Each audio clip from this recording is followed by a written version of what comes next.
we alive. From the mountains to the coast, we gon' bring that fire. In the heart of college football, we the ones they admire. Yo, it's game day, stadium packed, feel that rush. From Boise to App State, man, we never hush. Rocking the colors, yeah, we bleed that pride. Cinderella stories, watch our dreams collide. Late nights, bright lights, we grind every play. Underrated talent, we gon' make them say, who's that team when we come to town? Representing for the schools that wear the crown.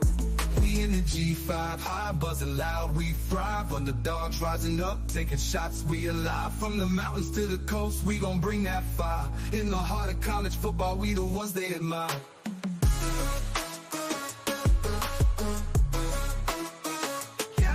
Yo, it's game day, stadium packed, feel that rush. From Boise to App State, man, we never hush. Rocking the colors, yeah, we bleed that pride. Cinderella stories, watch our dreams collide. Late nights, bright lights, we grind every play. Underrated talent, we gon' make them say, who's that team when we come to town? Representing for the schools that wear the crown. We in the G5, high buzzing loud, we thrive. Underdogs rising up, taking shots, we alive. From the mountains to the coast, we gon' bring that fire. In the heart of college football, we the ones they admire. They them on the stay up. The ones they can't skip. Fighting for respect, it's a tough road ahead. But we pack that heart and we never dread. Late hits and big plays, we bring in the heat. Watch out for the G5, we can't be beat. From the MAC to the Sun Belt, we don't back down. In this football jungle, we wear the crown. All the doubt is sleeping, but we making noise. In the G5 Hive, we the realest boys. When the clock's ticking down, we the ones that believe. One play, one chance, we gon' make them achieve. From the sidelines to the end zone, hear that roar. In the G5 Hive, we always wantin' more. We in the G5 Hive, buzzing loud, we thrive. Underdogs rising up, taking shots, we alive. From the mountains to the coast, we gon' bring that fire. In the heart of college football, we the ones they admire. So raise your flags high, let them wave in the air. In the G5 Hive, we the squad that's rare. With heart and grit, we rewriting the script. In the world of college football, we the ones they can't skip. Yeah.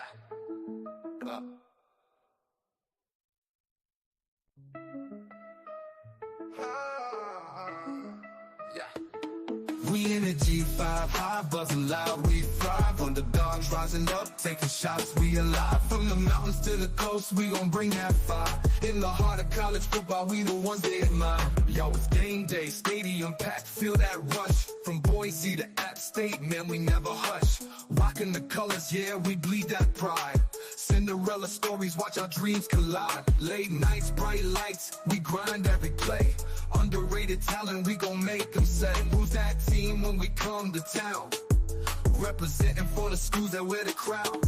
We in the G5 High, buzzing loud, we thrive. Underdogs rising up, taking shots, we alive. From the mountains to the coast, we gon' bring that fire. In the heart of college football, we the ones they admire.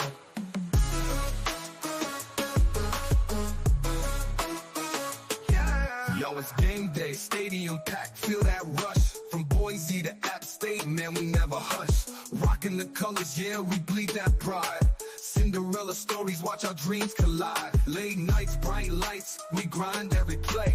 Underrated talent, we gon' make them say, who's that team when we come to town? Representing for the schools that wear the crown. We in the G5 High, buzzing loud, we thrive. Underdogs rising up, taking shots, we alive. From the mountains to the coast, we gon' bring that fire. In the heart of college football, we the ones they admire. They them on the stay up. The ones they can't skip. Fighting for respect, it's a tough road ahead. But we pack that heart and we never dread. Late hits and big plays, we bring in the heat.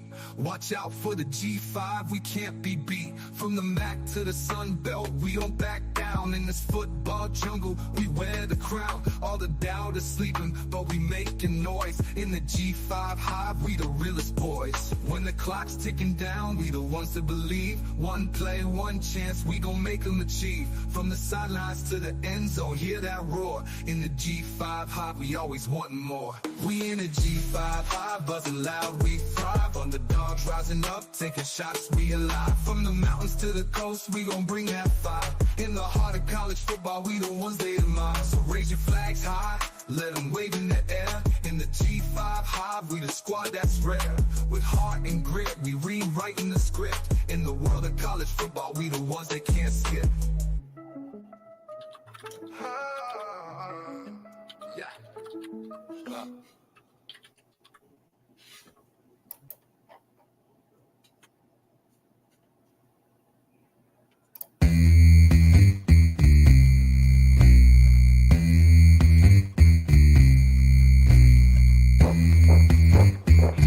Forward, gets out of a tackle, now turns on the Jets, up to the 30, the 20, 10, 5, Torrey Horton back to the end zone. 48-yard play, guess who? Body, up the middle, making another move, to the outside, 15, 10, end zone again.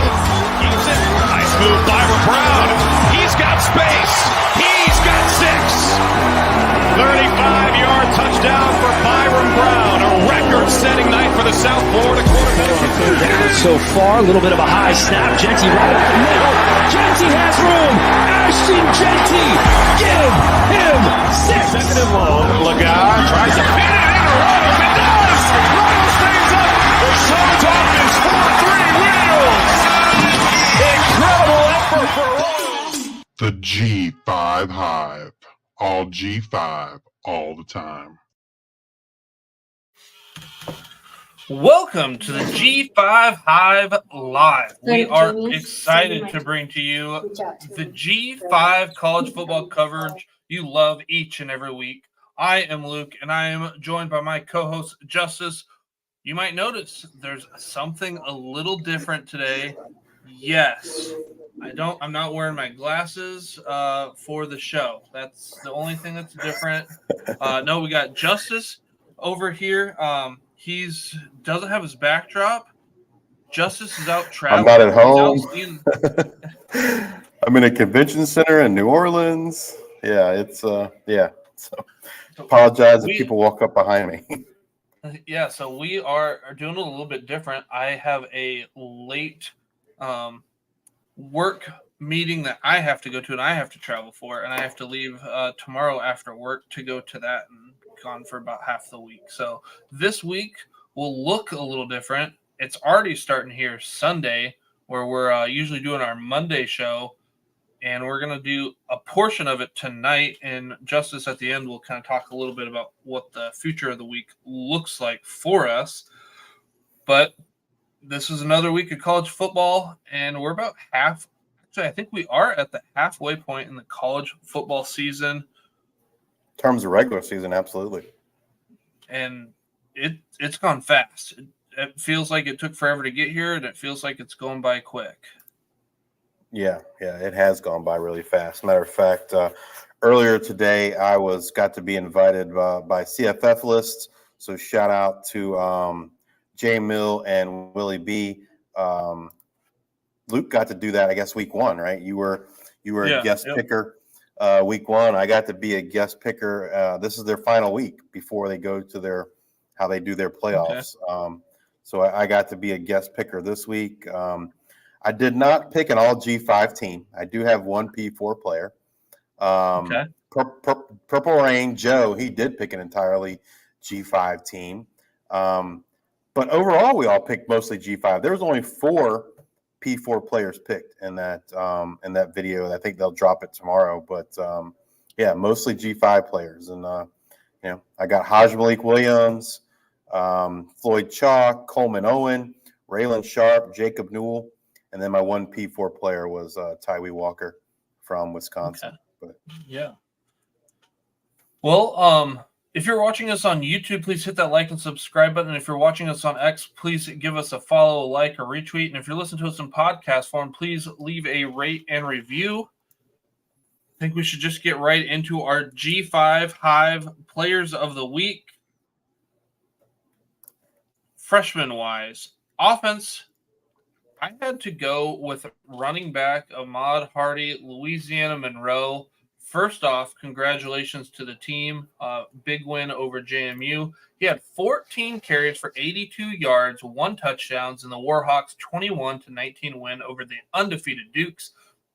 Hardy continues to be a big part of this offense. Other than the game against Texas, he has seen 14 or more touches per game and has scored a touchdown in 4 of his last 5, Texas being the only game that he did not get a touchdown in. Hardy has accounted for 46% of the total rushes and 57.8% of the total rushing yardage for the Warhawks so far this year. Congratulations, Ahmad Hardy. That's the second consecutive week. So we've had a theme, I guess, the last 4 weeks, right? It was Fluff Bothwell for 2 weeks, and then the last 2 weeks has been Ahmad Hardy for the freshman offensive player of the week. All right, so the freshman and defensive player of the week, first time we've picked him, is Jamali Riddle from East Carolina. He had 9 total tackles, 6 of which were solo, and ECU's 54-24 loss to Charlotte. In high school, he was named an all-region selection in both football and basketball.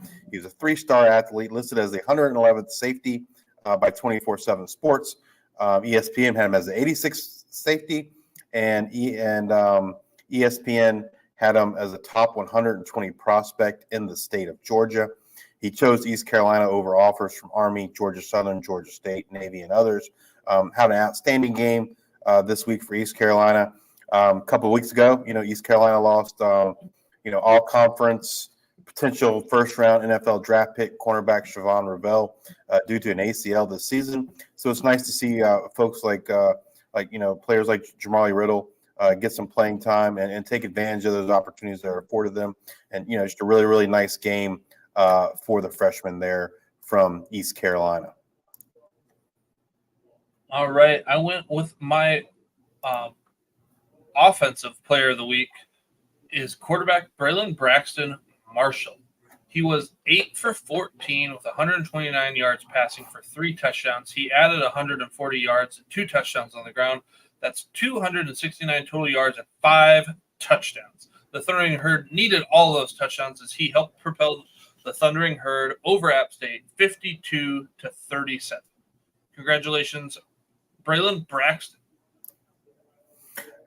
Quick shout out, Gabe Davis. What's up, man? Thanks for tuning in. It's a little we're competing with NFL, some NFL action right now, but it was the only time we could make it work for us both to be here at the same time.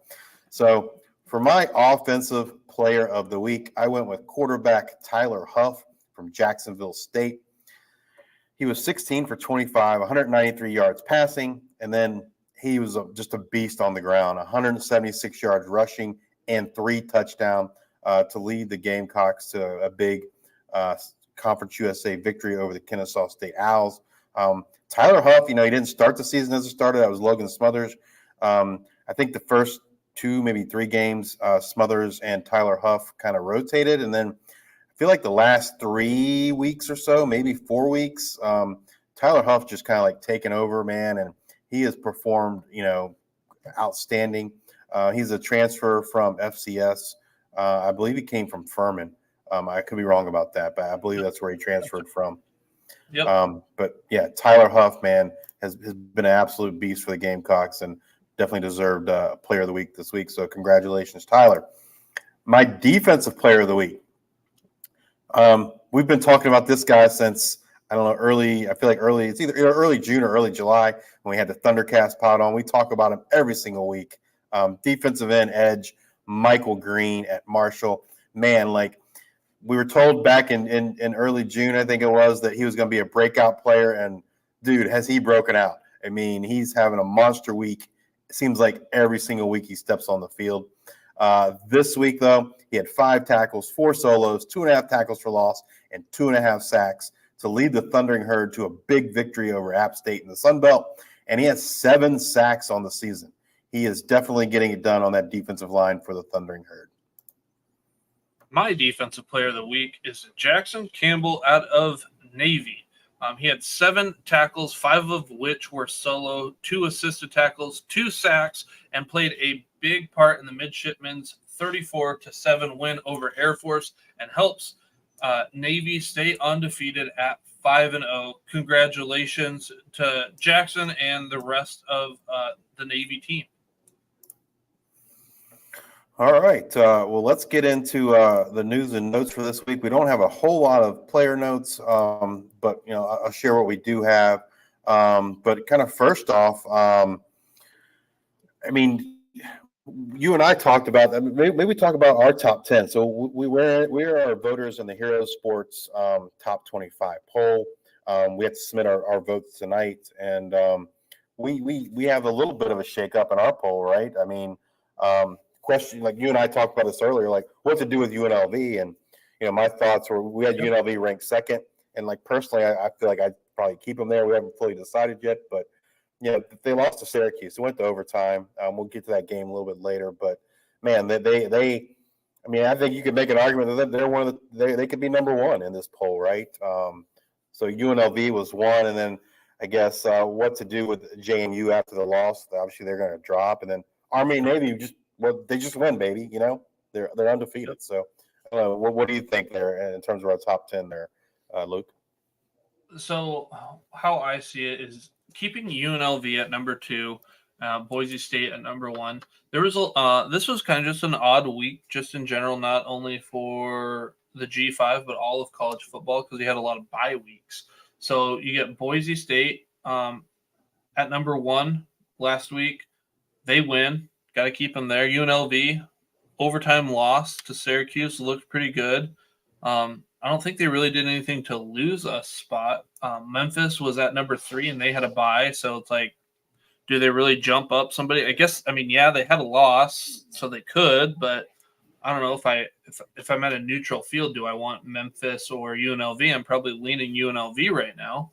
Yeah, absolutely. Tulane. If anything, maybe Tulane jumps Memphis to go to number 3, because they just they feel like they've got it figured out here. And then Toledo, they had a win over Miami of Ohio, but it's like, do I put them over Memphis? Like, I don't think yet. So I think there's a lot of things that stay the same. Liberty with a bye, Sam Houston with a win, but then I think that we do need to raise Army and Navy over James Madison, and James Madison drops maybe to number 10. And that's maybe the biggest shakeup there, is that Army and Navy continue to rise into our top 10, and James Madison maybe rounds out that top 10, and keeping, in my opinion, I think Army over Navy just based on that defense. Yeah, and probably we're not going to go this deep into our votes on the show here, but probably our biggest mover is going to be UL Monroe, right? Got to be. And we had them ranked in, I don't know, like 23rd or something, 24th, something like that. They were. I think like we were higher than consensus. Consensus, they weren't ranked. So yeah, that's probably. That we'll talk about their game, but yeah, we probably got to move UL Monroe up quite a bit. All right. So why don't you take us through the undefeated teams through 6 weeks, Luke? All right. So undefeated teams through 6 weeks are Army Black Knights. They have UAB next week. We've got Navy Midshipmen. They have a bye. And then the Liberty Flames, coming off their bye, they have FIU Tuesday night. So and then we'll get, I guess UNLV and JMU were the two that dropped out with losses this weekend. Yep. And then on the opposite end of the spectrum, our winless teams through 6 weeks are still the same. We have Kennesaw State Owls. They're searching for their first win. They will not find it this next week as they are on a bye. You got the UTEP Miners. They have Western Kentucky on Thursday night. And as we highlighted last week, UTEP and Kennesaw play each other on November 9th. And then the Golden Flashes, the Kent State Golden Flashes play Ball State, which could be a win for them. Could be a win. Ball State has not looked good. But Ball State's putting up a lot of points, and like when I've been able to watch Ball State, like there's bits and pieces that they put together. Now, can they put it together for a full game? Will be another story. Then we've got UTEP joins the Mountain West as some sort of conference realignment. Is there any realignment news that you kind of want to talk about, Justice? I mean, other than UTEP joining Mountain West, that's kind of like, that happened, since we last recorded. It's huge for UTEP.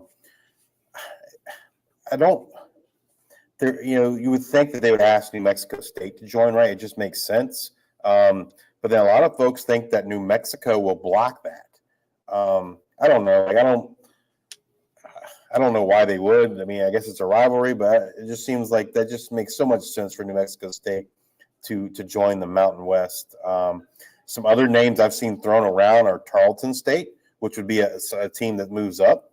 And then you go to the Pac-12. I heard some scuttle last week about Sacramento State moving up potentially, and they had raised, like, I forget the number, but it was like some crazy amount of money, like I don't know, $30-40 million that they have raised to kind of help their athletics, and it was like crazy fast too.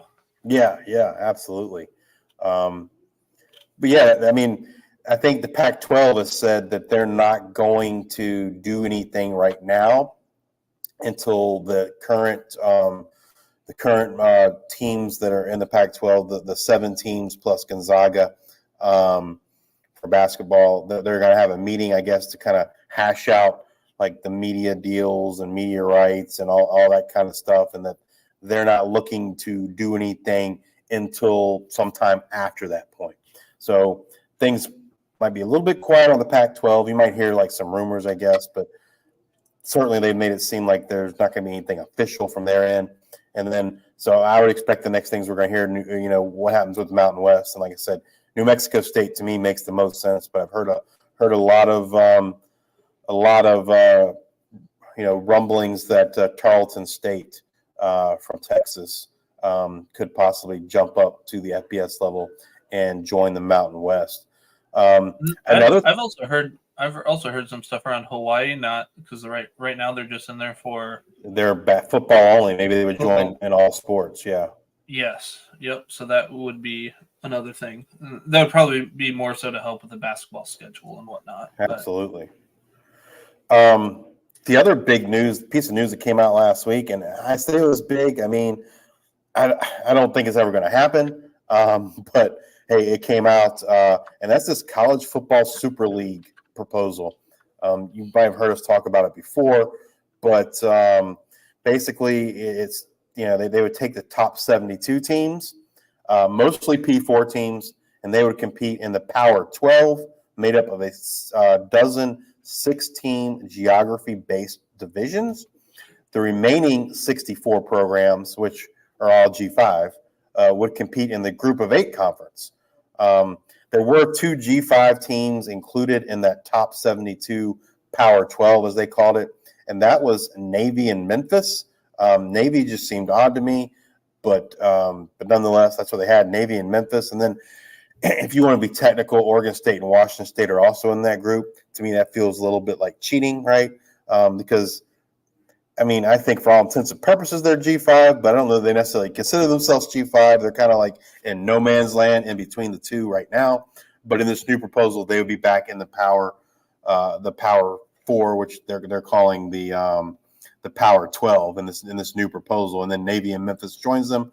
But, the thing interesting I found in the wording in this article from The Athletic was that, and when it talked about the remaining 64 programs, it used the word mostly G5.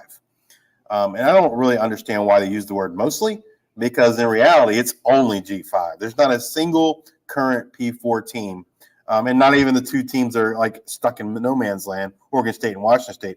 All those teams are in that upper conference. So why they use the word mostly, I don't quite understand, other than they're just arguing semantics to maybe try to make it feel like, hey, we included some G5, but and relegated some P4, but they didn't do that. This Super League would be football only.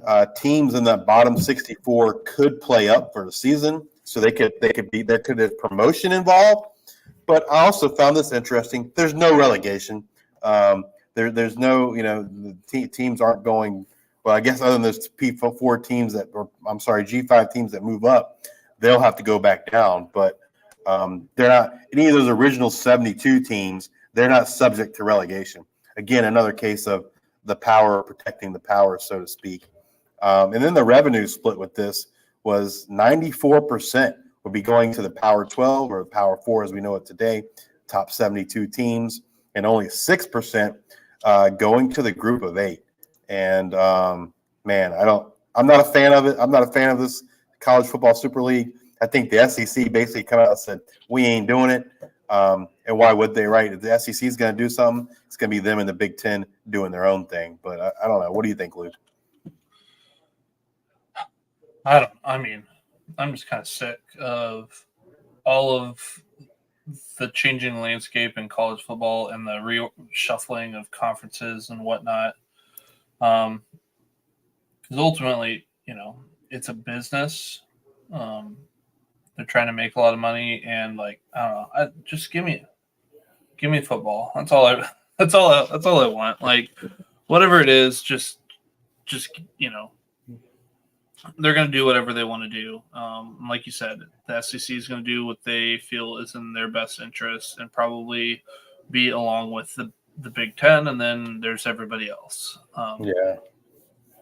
It's just we're halfway through the season, and we've got teams poaching teams from other conferences, and you've got still the stuff from the ACC that is still going on from before the season. There's just a lot of things that I wish we could focus more on the season itself. And I get it, from a strategic standpoint, you've always got to be moving, trying to position yourself to be the best in this stuff. I just I don't know. I don't want to hear it yet. Yeah, I get it. It's it's something new every week or every other week. It feels like, and I don't know. To me, just get to where you want to get to. And I think at the end of the day, that's Big Ten and SEC doing their own thing, and then maybe everyone else kind of jumping in together at that point. But that domino's probably not going to fall. I think until the ACC stuff shakes out, right, and some of those teams probably leave. At that point, I think then that's when that SEC Big Ten might gain some more traction, or maybe that's going to be the impetus for those ACC teams to say we want out, so they can join the SEC or the Big Ten, right?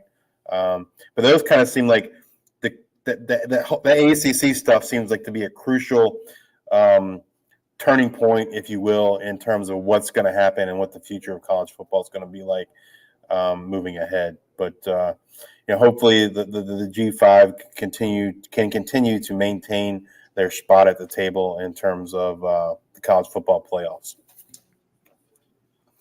All right, couple injury news. We got two here for you. Running back Ontario Brown, Northern Illinois, one of the top running backs in the G5 and in the country for that matter, and a big part of that Northern Illinois Husky offense, got injured in the second quarter, came out of the game.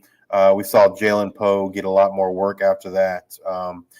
But no information yet on the seriousness of Ontario Brown's injury. And then quarterback Stone Earl, who's been starting for Marshall, did not get the start against App State. Braylon Braxton, who was Luke's player of the week, got the start. And then the telecast said that Stone Earl had an ankle injury, I believe it was. Yep. But the interesting thing was, I guess he came in and played like a play or two, right? Is that what happened? Yeah. Yeah. So I watched this game pretty close. So yeah, they were talking about how he had an ankle injury, so he wasn't going to start. And then there was a moment in the second half when Braylon Braxton got his face or his helmet ripped off. Guy got stuck in his face mask, ripped it off, but he looked to be like hurt. Not because if you lose your helmet in play, but it was caused by a penalty, you could stay on there. But it was a punt. It was a third down, so then they punted it or kicked the field goal. Then Stone Earl jogs on the field, does a one-play handoff, and then in comes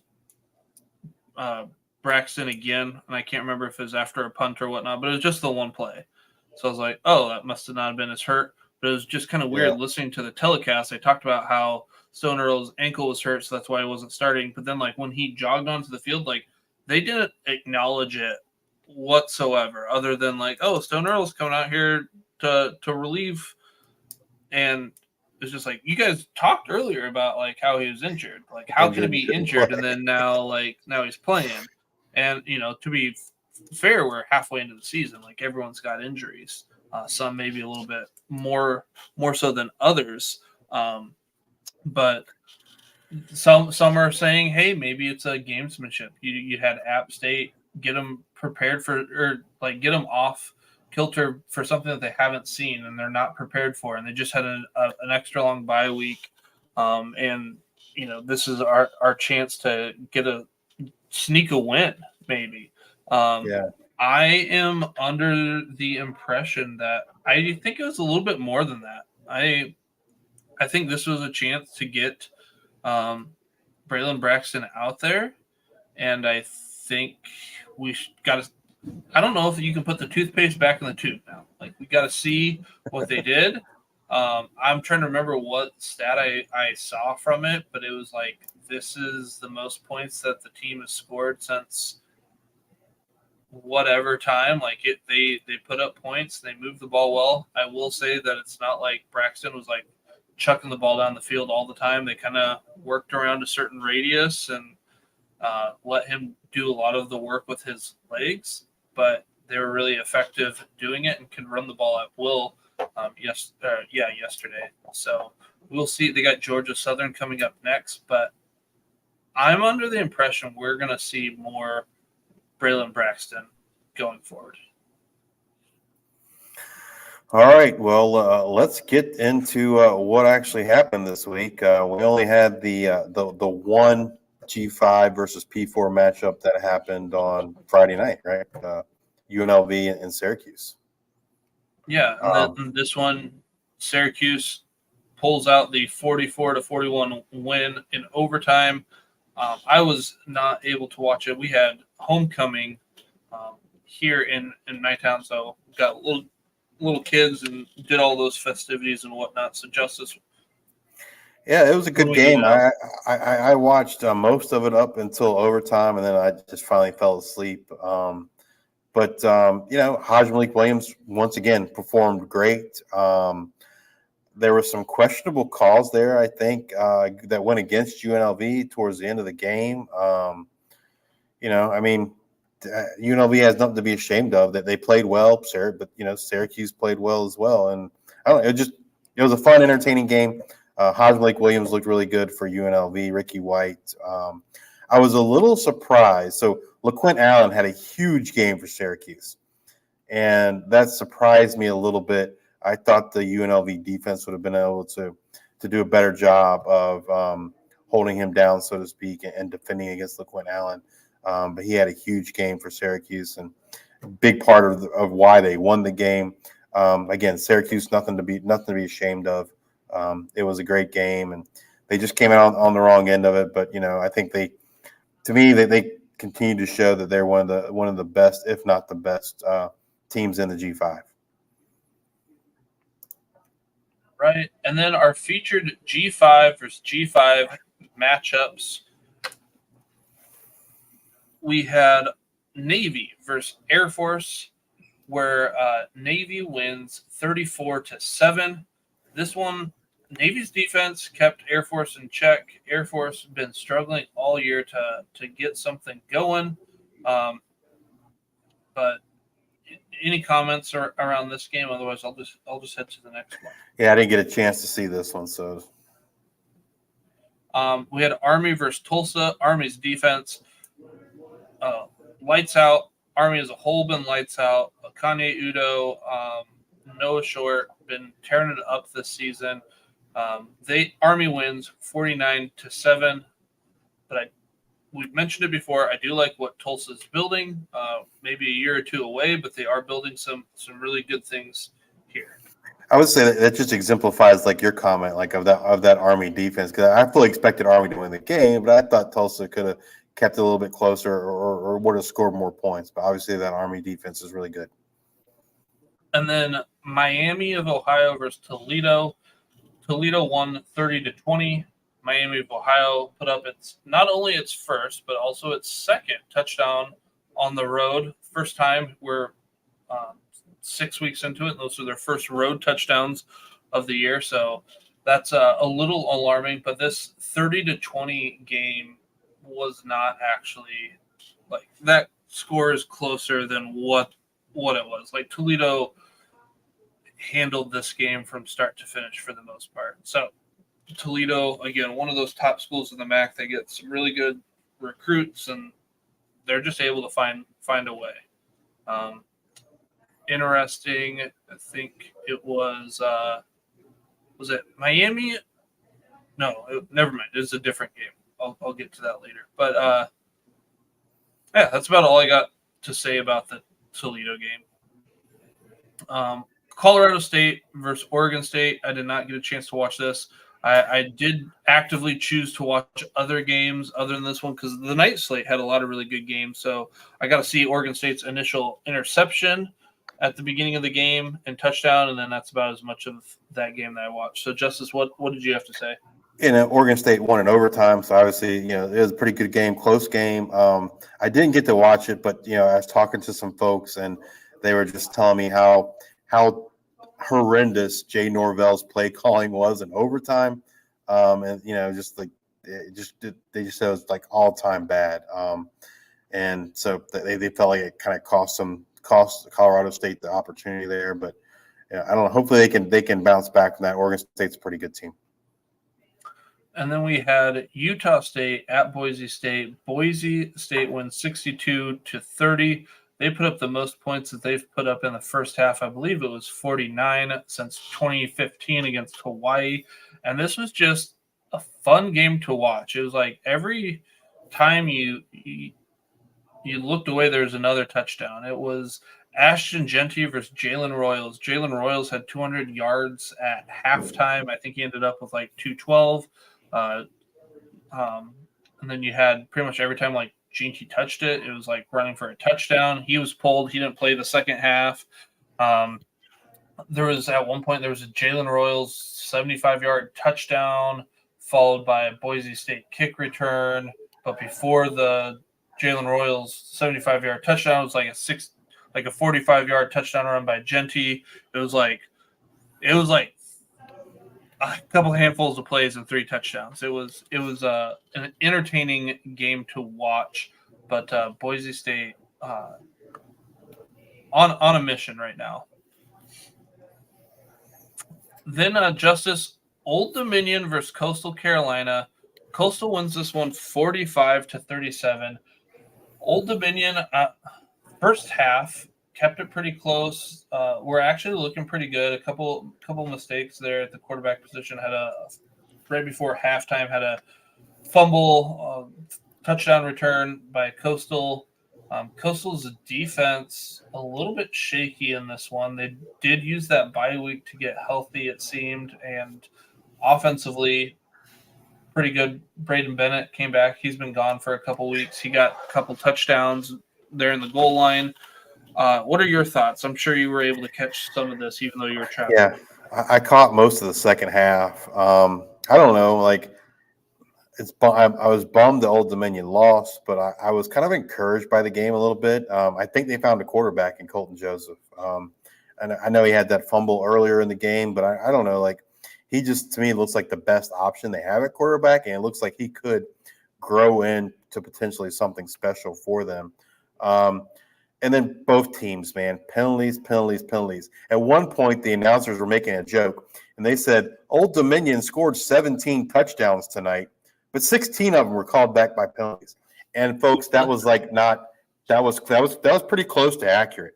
I mean, there was one drive where they scored, I think, 3 or 4 touchdowns, only one of them counted, right? The other ones got called back because of penalties. And that was on both teams, man. Like both teams had a lot of penalties. So from that standpoint, it was a rough game. A lot of offense, not a lot of defense.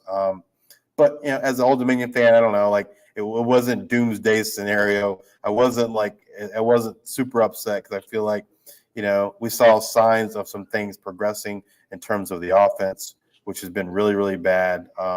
Just so happened that the defense played really bad this week after I feel like the defense has played pretty good all year. So hopefully they can get things figured out and pick up a win next week. All right. And then South Alabama versus Arkansas State. Arkansas State wins 18-16. And let me tell you, this game was exciting for all of the exact opposite reasons that I thought it was going to be exciting. I thought we were going to have like a nice little shootout, or maybe South Alabama has been an electric offense this year. Go, go, go. I believe they were held without a touchdown in the first quarter for the first time this year. So that was I don't know, this game. I had it on my big screen. I was watching that, and Arkansas State, we've had Jalen Rayner been pulled the last couple weeks, but it's been because of blowouts or not to get hurt. He wasn't awful in this game, but he also overthrew a lot. We had Corey Rucker dropped one for sure touchdown pass there at the end, and then another one. They ended up kicking a field goal, but he was trying to catch over the shoulder, like over in the end zone, and he like kind of whiffed on it, / didn't track it really well, and then they had to kick the field goal to win the game. But there was a Hail Mary towards the end. I'm trying to remember. I think it was 4th down, and Gio Lopez just tossed it out there, and Jamal Pritchett went out and got it, and there was like no one around. Like I don't know what kind of defense they were playing. It was just an interesting game, and the offense really didn't come to the last little bit. And then South Alabama played like this kind of prevent, but then it was like they just kind of nickeled and dimed them and got down there pretty quick, and then ended up hitting the game-winning field goal. Arkansas State it was their homecoming, so that was a good win for them. Disappointing loss for South Alabama, but like both defenses, like they played pretty well. Part of it was, I think it was like a 50-50. Like the defenses played well, offenses didn't click. But I think Arkansas State's defense played better than South Alabama's defense, in my opinion. And I feel like South Alabama just had a hard time going up against that defense, while Arkansas State, the defense wasn't great for South Alabama, and Rayner kind of missed a couple things here and there. James Madison versus UL Monroe. This might have been the game of the day. The game of the day. You got the Dukes are undefeated. They go to UL Monroe, and UL Monroe wins 21-19. At one point, there was a Barnett had a fumble that was returned for a touchdown by the linebacking group. I'm trying to remember who it was, but returned that for a touchdown. Obviously turns out to be a big play in the moment and also at the final score. But I wanted to put UL Monroe for my defensive player of the week. And probably would be that linebacking core, to be honest. They were all over. But that group as a whole unit, defense played lights out against James Madison. Justice, were you able to watch some of that game? I didn't get to watch that game, but just looking at the box score and knowing what JMU's done the past 2 weeks, man, like that ULM defense has got to be legit, right? Maybe they're right up there with UNLV in terms of, one of the top defenses, all the G5. I mean, to me, ULM beating JMU was probably as big a shock as Vanderbilt beating Bama, right? I mean, I don't know, especially preseason, we didn't have any expectations for UL Monroe, right? That they didn't, end the season very well last year. We didn't have high expectations for them this year, but they've done nothing but go out there and prove the doubters wrong, and they're doing it on the field with, and a good recipe to win games like this, right? Great defense, amazing defense, and be able to run the ball and that's what ULM does each and every week. And yeah, I mean, I'm them holding that JMU offense down is super impressive to me because, you know, JMU had put up 70 points or 73 points, I think it was, or 70 and 63, something like that in the last 2 weeks. And then to see ULM come and just kind of shut them down, it's pretty impressive. And then we had Nevada versus San Jose State. San Jose State wins 35-31. Again, I was putting my kids to bed, so I didn't get to see everything there at the end. But then I come back and I see EGOT was there at quarterback. I was like, what happened? I was trying to find stuff. And then listen to the telecast, and they're like, hey, for this last drive, you got to put Brown back in there. He can get it going. I don't know. I don't know what San Jose, like, what, when I was watching the San Jose State game, like, they were moving the ball pretty well. They weren't, like, connecting on a lot of touchdowns. And for the most part, San Jose State's thrown the ball pretty far down the field, and they're being successful on it. Nevada defense came to play. I mean, granted, they gave up 35 points, but, like, they were able to do what they needed to do to be disruptive and not allow those big plays. Nash is normally going off for a whole bunch of yards here. He was kind of held in check in general in his case. He wasn't up to Nash standards. I mean, he still had a pretty good game, I guess, right? But it wasn't a Nash game. Yeah. Gabe Davis in the chat, he said, yeah, y'all called that one. Well, that was the easy one, right? I think wasn't the over under like 49.5, I think. Like, yeah. Who in their right mind thought that was smart? But, you know, hey, we appreciate it. We get some right, but I can tell you we get some wrong too. So, but yeah, and I don't know how much more I want to put into this. Do you have anything more, Justice? No, I don't. And then Hawaii versus San Diego State.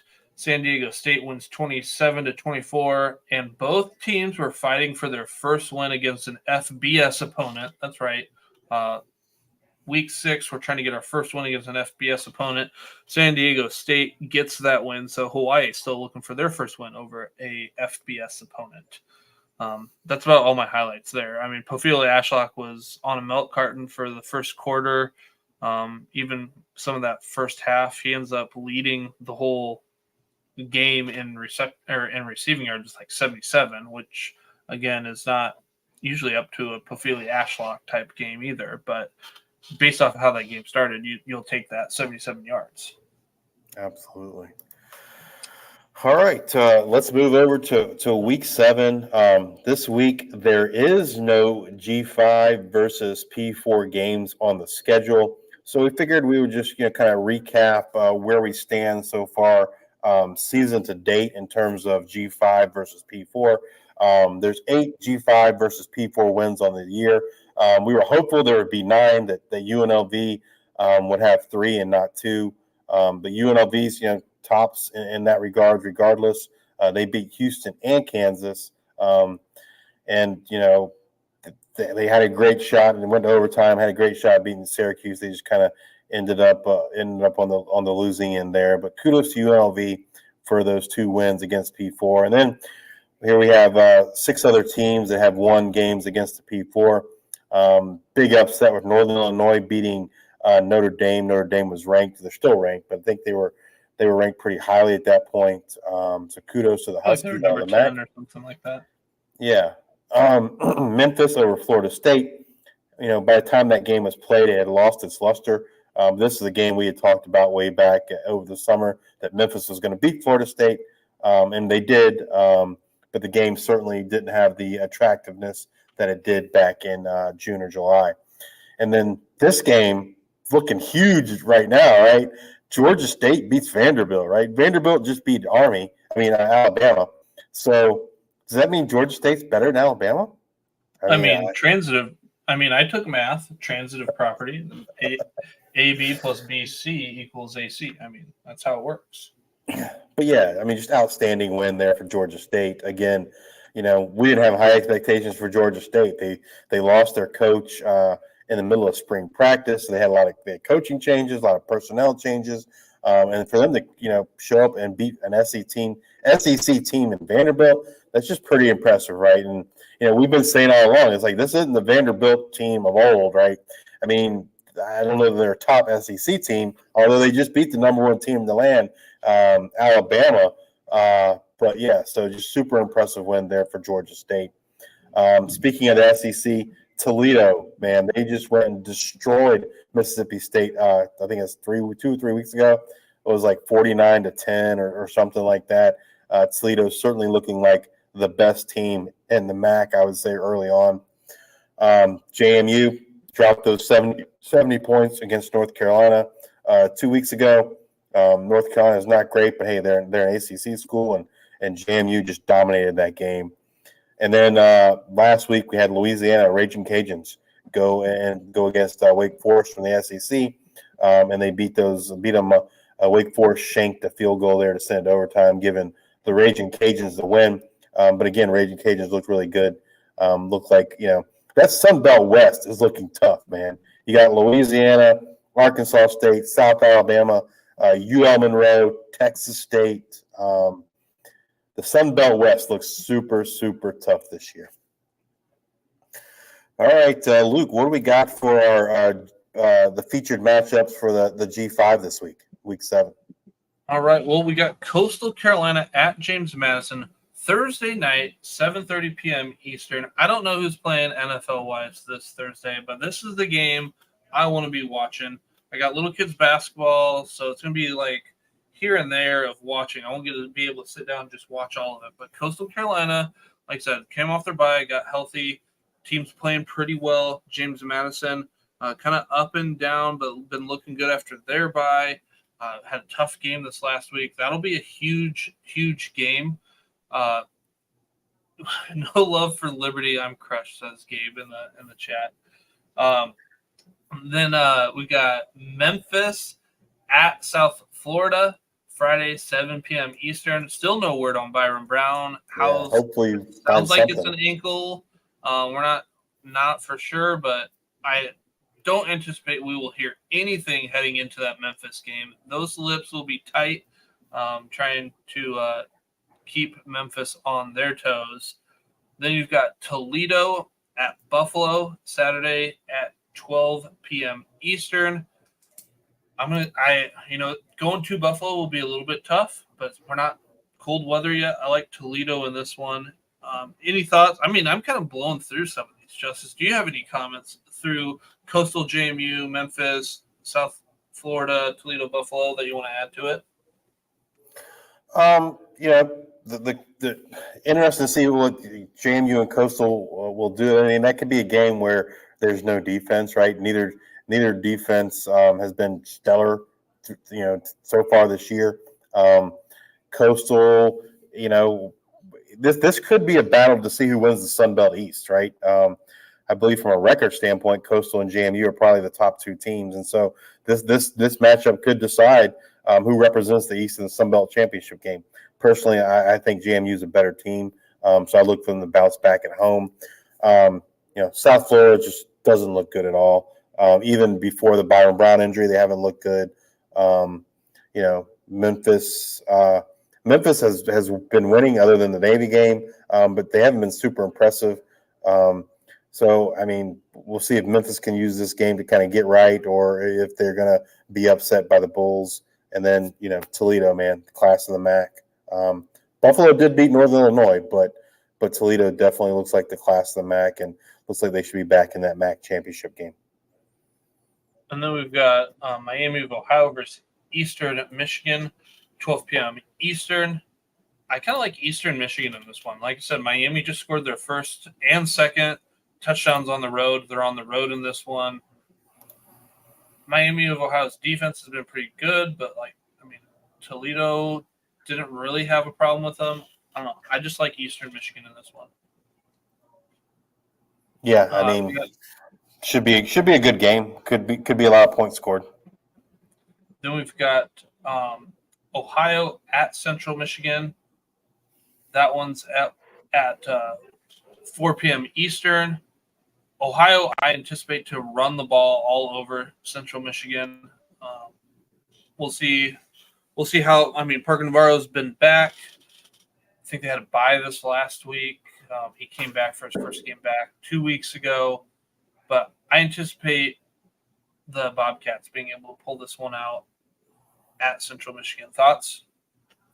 Yeah, I agree with you. I think Ohio is in the running to being just below Toledo there in the MAC. I've been a fan of Ohio all season and think I think they have a good defense. I think with Parker Navarro back, that offense is going to look good. And I think they'll pull it out against the Chippewas. And then a game I missed earlier, we've got Northern Illinois at Bowling Green, Saturday, 3:30 p.m. Eastern. This one's at Bowling Green. Should be a good one. It will be a good one. Ontario Brown gets injured. He's questionable coming into the game yesterday. Then he gets hurt in the second quarter. How's that going to go? They're going to be able to run the ball. Bowling Green been playing teams very tough all year, whether they're P5, whether they're P4, whether they're G5. Harold Fannin is just a man on a mission. I kind of want to take Bowling Green because it's at home. It's hard for me to go against Northern Illinois because their defense is still pretty good. But, I think it's going to be a close one. I'm going to take Bowling Green in this one just because they're at home. But I could go either way. Justice, your thoughts? I think it kind of hinges on Ontario Brown. If he's back, I like Northern Illinois. If he's not there, I think I'm going to go with you in Bowling Green. And speaking of Bowling Green, Harold Fannin Jr., man, he's having an unbelievable year. All he does is put up 100-yard games. And he's one of the top pass catchers in all of college football, much less a G5. And he's a tight end.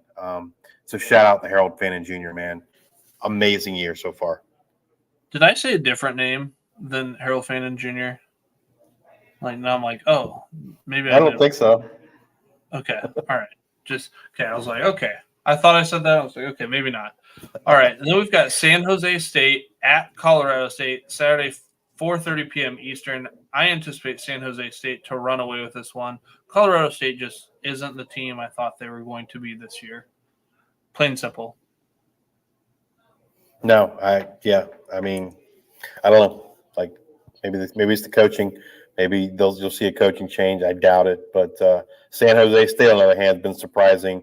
With the new spread and shred offense there under Craig Stutzman.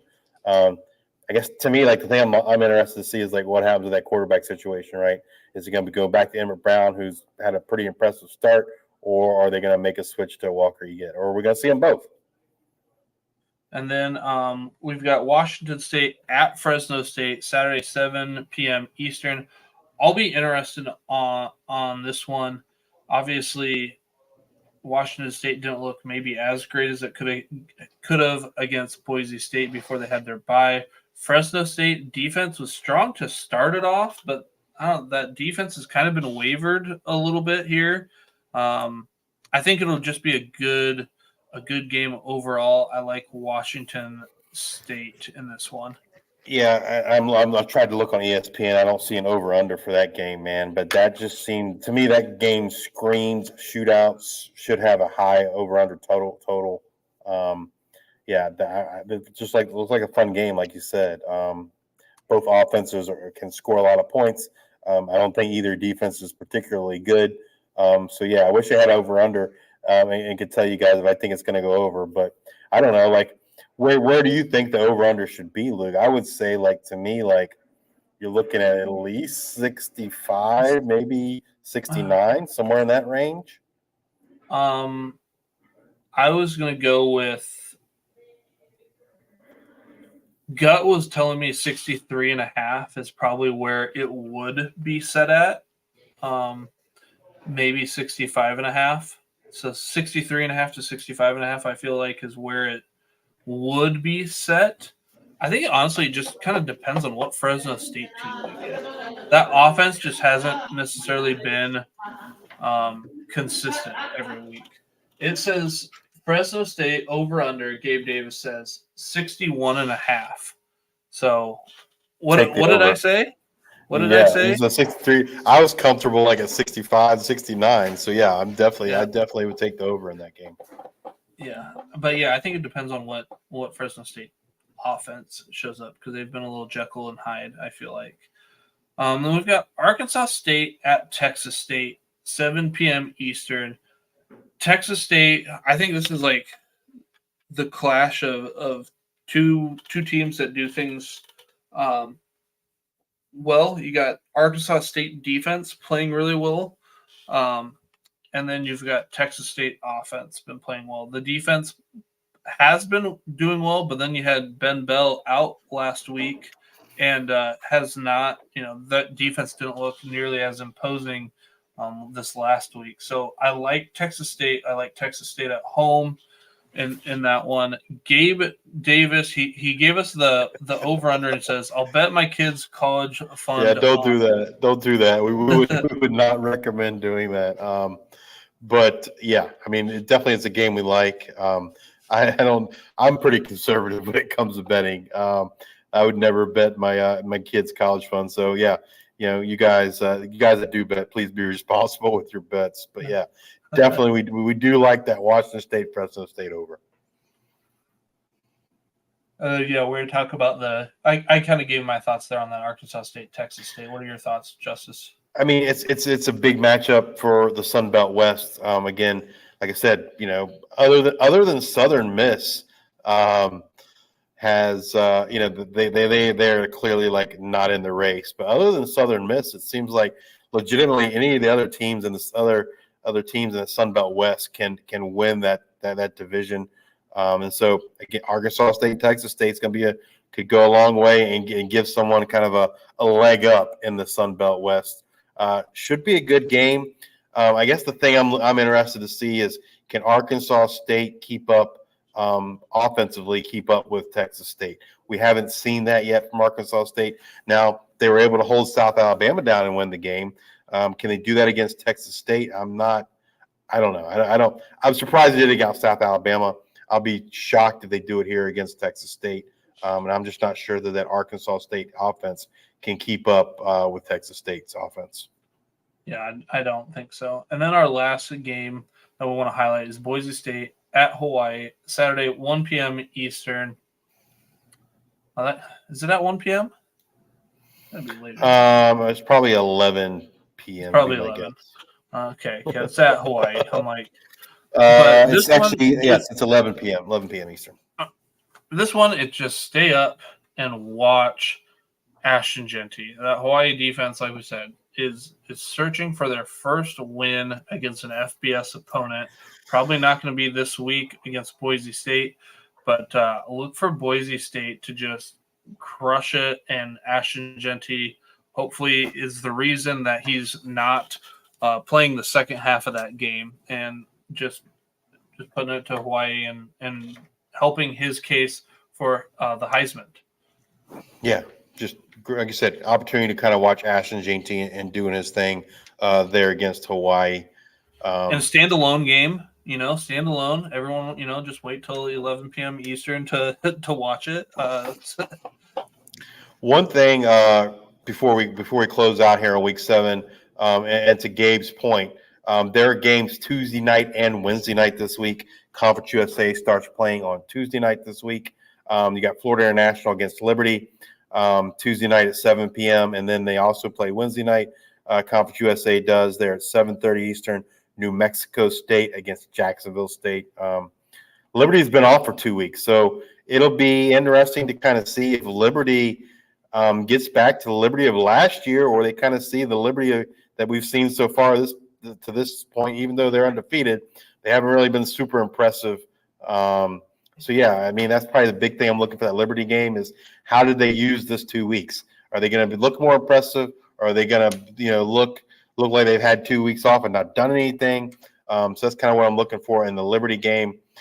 And then the Wednesday night game, New Mexico State against Jacksonville State. I'm just looking for Tyler Huff to kind of, New Mexico State defense has not been good. We saw Devin Dampier from New Mexico tear him up last week. And so I look for Tyler Huff to have a big game against again next week against New Mexico State. All right. Well, that's going to do it for us for this particular podcast. Justice, we kind of talked about it at the beginning. I'm traveling for work. I'm leaving tomorrow. I'm going to be gone for about half the week. And then actually my son turns 7 on Thursday, so I'm going to make it back just in time for that. And then we got birthday parties, family and stuff all week, or like getting ready for that Thursday night, Friday night, and then birthday party Saturday and whatnot. So what can the viewers look at for the rest of the week? Well, I am in New Orleans, and so I can't 100% guarantee that it's going to happen. But my plan is to sometime tomorrow, Monday, to do a solo show. It won't be live; it'll be pre-recorded. To kind of do a solo show to go over our 2020 players, which are the top players in the G5: quarterbacks, running backs, receivers, tight ends, defensive tackles, linebackers, cornerbacks, and safeties. Hopefully, we'll go through that tomorrow, and then also go over some waiver wire additions this week for those folks that play college fantasy football. So look out for that. Probably be released on, I guess, Tuesday morning. But the plan is to try and get that recorded tomorrow evening. So yeah, that's the plan. But like I said, I am in New Orleans, and but I'm gonna do my best to try and get that done sometime tomorrow. All right. Well, that's going to do it for us tonight. So come back, join us next week as we discuss what happened in Week 7, as well as take a look forward to Week 8 of the 2024 season as we always bring you up to date on the latest news and happenings in the world of G5 college football. If you're watching us on YouTube, please hit that like and subscribe button. If you're watching us on X, please give us a retweet, a like, and a follow. And if you're listening to us on Apple Podcasts or Spotify, please subscribe and leave those 5-star ratings and reviews. Thank you all for your support. Until the next time, we are G5